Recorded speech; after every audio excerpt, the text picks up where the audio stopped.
آخرین کتاب من بیرون آمد و خیلی خوشحالم از اینکه امروز رونمایی کنم از این کتاب عاقلانه به شیوه بزرگان. خاستگاه این کتاب هم ترجمه، این اصولاً ترجمه از یک کتاب نیست.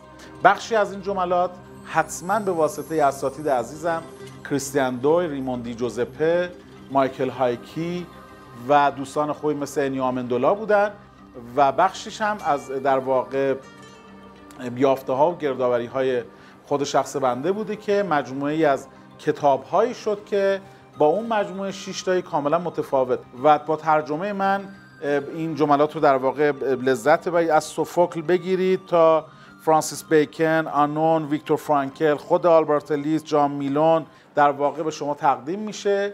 این کار ویراستاریش به عهده سرکار خانم دکتر سلیمی بوده که از ایشون تشکر میکنم بابت کمک‌هایی که توی این کتاب به من کردن. توصیه میکنم به شما خوندن این کتاب جذاب رو و خودم که هرچون در واقع ترجمه میکردم لذت میبردم، امیدوارم شما هم لذت ببرید. تقدیم به شما دوستان عزیز.